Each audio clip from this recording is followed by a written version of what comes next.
Sa grupo naming magkakaibigan ay 5 kaming magtotropa. Ako, si Vince, Ellie, Nathan at si Allen. Nagplano kami ng mga tropa na mag-camping sa bundok. Gusto lang naming maranasan ang malamig na simoy ng hangin, tanawin at syempre adventure. Kasama ko si Allen. Matagal ko na siyang kaibigan. Sanay na sa pamundok at laging bida sa grupo. Sa unang gabi, masaya pa. Kwentuhan, kainan, konting inuman, tapos ay tulog agad dahil sa pagod. Kinabukasan pagdilat ko, ay wala na si Allen sa tent namin. Inisip ko, baka nag-CR lang o naghanap ng kahoy na panggatong. Lumipas ang 1 oras.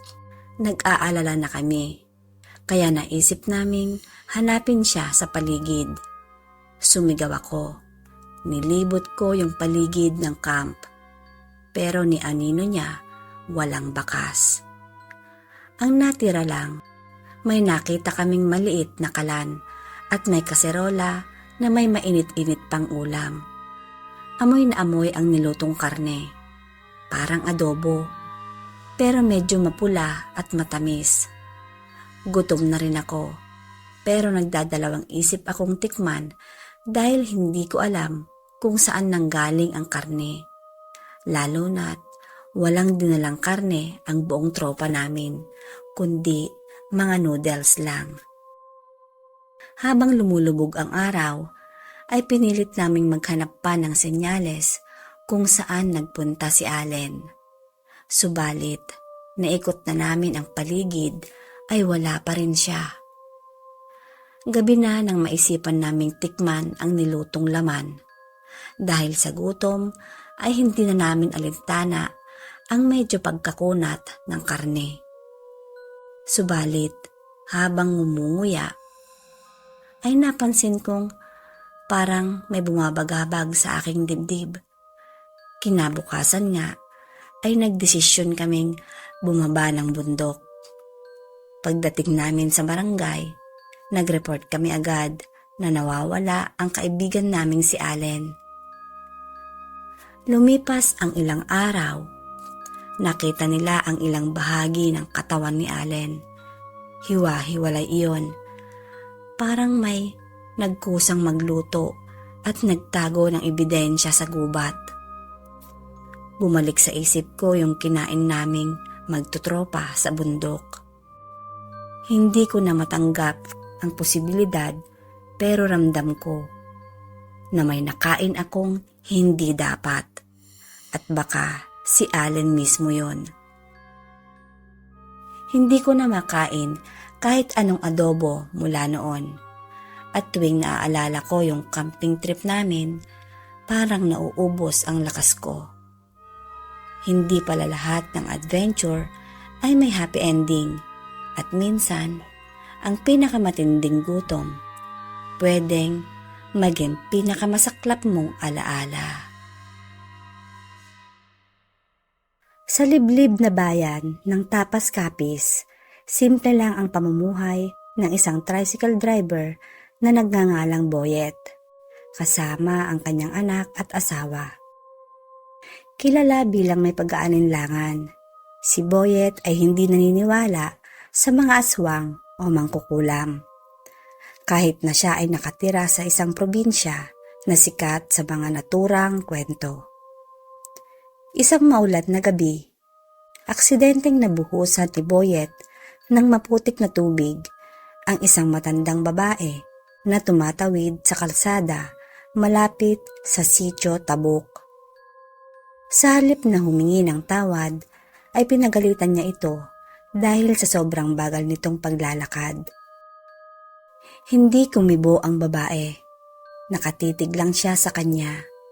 Ang kanyang mga mata ay madilim at hungkag. At naglakad na walang sapin sa paa sa gitna ng ulan. Nang gabi ring iyon, ay nilagnat si Boyet. Kinabukasan, namamagana ang kanyang hita at ang kanyang mukha. at hindi na rin natural ang pagkalam ng kanyang tiyan. Sa sobrang sakit nito, pumunta na siya sa isang ospital. Ngunit walang nakitang mali ang mga doktor. Ang kanyang katawan ay parang nasusunog mula sa loob. At hindi niya mapigilan ang pagsusuka ng malinaw at malansa na likido. Dinala siya ng kanyang asawa sa isang albularyo. Isang dalubhasa sa pagkontra ng kulam. Sa sandaling hinawakan ng albularyo ang pulso ni Boyet, ay napaatras ang albularyo. Siya ay isinumpa. Dapat itong baligtarin bago ang 7 araw. Saad ng albularyo. Sa ritual ng pagpapagaling, ang albularyo ay nagpakulo ng mga halamang gamot at umawit habang winawagayway ang isang bandel na dahon ng tabako sa katawan ni Boyet. Biglang napasigaw si Boyet sa sakit at umubo ng isang bigkis na buhok na nakapulupot sa isang patay na butiki. Lumabas iyon mula sa kanyang bibig. Napabuntong hininga ang lahat. Nagbabala ang albularyo na kailangang direktang humingi ng tawad si Boyet sa mangkukulam. Kung hindi, ang sumpa ay magbabalik ng mas malakas. At tubiling bumalik si Boyet sa Sitio Tabuk. Hinanap ang matandang babae at itinuro ng mga kapitbahay ang isang maliit na kubo sa tabi ng bakawan. Nagsasabing doon siya nakatira. Ngunit ilang taon na siyang hindi makita. Pagdating nila ay bumukas ang pinto roon. Sa loob ay dose-dose ng itim na kandila, buto at banga ng mga ipriniserbang hayop. Sa gitna naman ng silid, ang isang mangkok na luwad ay kumukulo pa rin sa usok kahit na walang apoy sa ilalim nito. Hindi na nila makita pang muli ang matandang babae. Ngunit simula ng mga araw na iyon ay hindi na dumaan si Boyet sa Sitio Tabuk kung saan niya nakita ang matandang babae. Palagi na rin siyang bumubulong ng isang tahimik na tabi-tabi po sa tuwing dumadaan sa makulimlim na kalsada at hindi na niya muling pinagdudahan ang kapangyarihan ng mangkukulam.